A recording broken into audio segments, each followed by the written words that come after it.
essentially what we're doing on the advisory board is looking how can we make the program better, how can we, what educational elements can we bring, how can we make the presentations better, what can we do to fine-tune the experience of the visitors, those individuals who are coming here to get the experiences, what can we do based upon our experience in previous years to make their the DSE brand better and their experience while they're here experiencing the expo, make that better for them. I've already finished my 2 presentations, so I'm a little I'm relieved now, but I spoke in the pre-show. There's a pre-show element to the DSE as well. I spoke at the pre-show on how to better integrate mobile and digital signage, and so we focused on, from an airport's perspective, how we can make the mobile experience better. And then today, as part of one of the sessions, presented on the value of team building, how when we're investing this money in these digital signs, to look at it more of a holistic effort that involves the entire airport team in bringing that product into the airport, not just one department running, a technology department putting a sign up, but involving customer service, concessions, ground transportation, everybody that's in the airport team together. As a result of the first, what I'd call the large scale, the video wall project we did at Port Columbus, led us to the DSE conference, which led us to the Digital Signage Federation. Some of the knowledge that's on the website that you can get from learning from what others have done and seeing some of the, just seeing the examples that have gone before. The Federation really does a good job of providing those elements to you, regardless of what time of year it is. The DSE is here and now, but the Federation is there with the information that you need all year long, and you can point new people to it without having to, I don't have to answer all their questions, I'll do it gladly, but there's much more depth and much more experience in the different portals. What I'm really paying attention to this year is the location-based technology, using the Wi-Fi to identify where an individual is in our airport. And again, the overriding all of this is making sure the privacy of that individual is protected, but using Wi-Fi identification to know, are they pre-security or are they post-security? How long did it take them to get through security? Is there a way to broadcast that checkpoint, that amount of time in checkpoint to them before they go through, so they know they have time to shop and eat or drink before they go through security checkpoint, or to see, are they dwelling in specific hold rooms? Once they go to a hold room, do they go shop once they find their gate? And to use this high resolution data of where a person is by using a Wi-Fi kind of GPS network, find out where they are, what's the path they went through in the terminal, and see where are these people dwelling and holding, how are they actually going through our airport. That's in particular what I'm looking for, is a way to use that information, and then I can put my signs maybe in better places, or run different messaging on the signs, or adjust the timing of the loops that I do have on the signs when I have them. I'm absolutely finding the people here that are in place that have implemented it, and they've implemented it successfully. I just sat through a vertical training group through the presented by a gentleman from the MGM, and he was, spot on what they're doing and seeing what they're rolling out there. I'm able to sit there and think about it not in a gaming sense, but the patterns of the people and the behaviors are similar to an airport environment.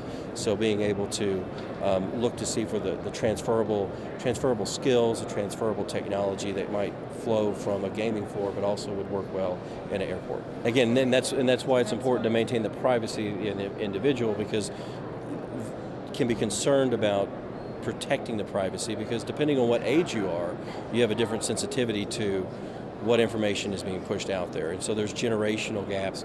You want to make sure everybody across generations feels comfortable. We try to update content frequently, which depending on the budget cycle could be monthly or could be every 6 months, depending on what it is. And so we have an in-house team that will help develop content. So if we're celebrating an anniversary for an airline, like Southwest celebrated an anniversary at our airport, we were able to put up fresh content recognizing that. When we have passenger appreciation days, we'll develop new content. We frequently have music groups that come in and play in our ticket lobby. Our in-house content developer will make sure that they're properly promoted and recognized for what they're doing, so passengers know they're coming. So that type of content very frequently. Some of the other content, some of the marketing content, more on a scheduled quarterly basis. And I would say our signage is is permeated throughout the airport. The passenger coming in on the ticket lobby will see our 72-screen video wall system. They'll be able to see the flight information almost from anywhere in the ticket lobby. They'll also get the advertising, the marketing that are on the center on that center screen.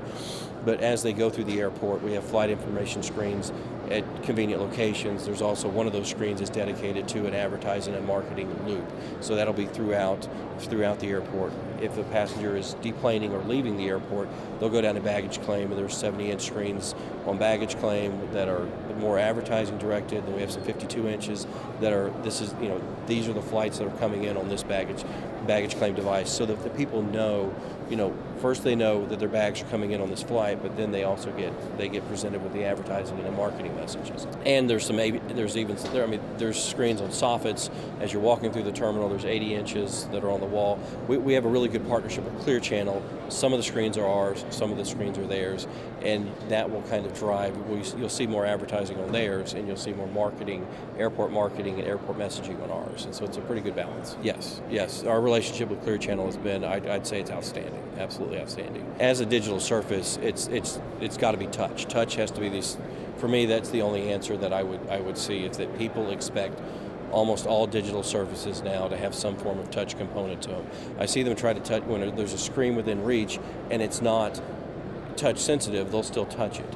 And so finding ways to protect those non-touch surfaces from all these fingers we've recently had a cracked screen, and it's identifying where that crack came from, what happened, what led to it. It wasn't somebody just trying to touch the screen, it was something else, but that was in our the troubleshooting what happened here.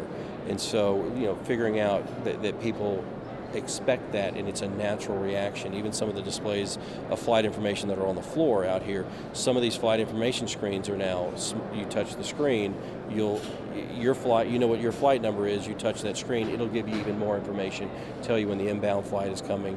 So the more people see this, or that type of technology anywhere in their life, the more they're going to expect it everywhere. And so meeting the customer's needs, that's one of our objectives.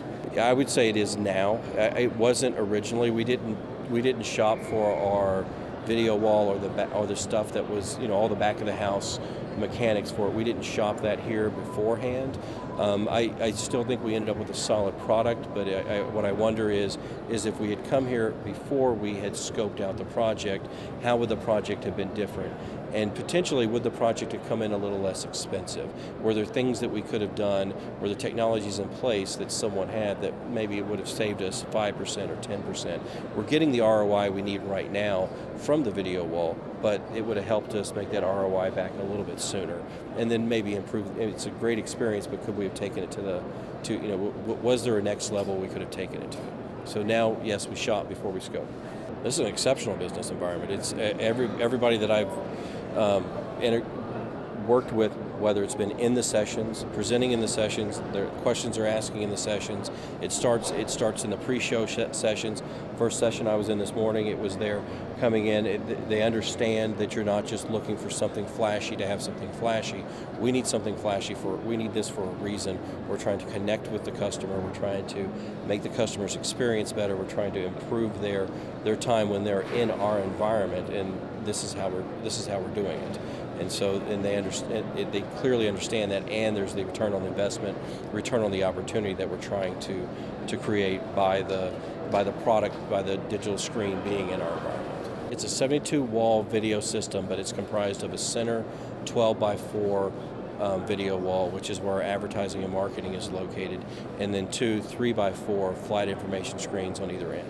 I want to make sure the scoping worked wonderful, because we ended up winning the award. The scoping worked wonderful because the product we have is a great product. It's just you're always going to second guess whenever you do it. Is, well, what could we have done better?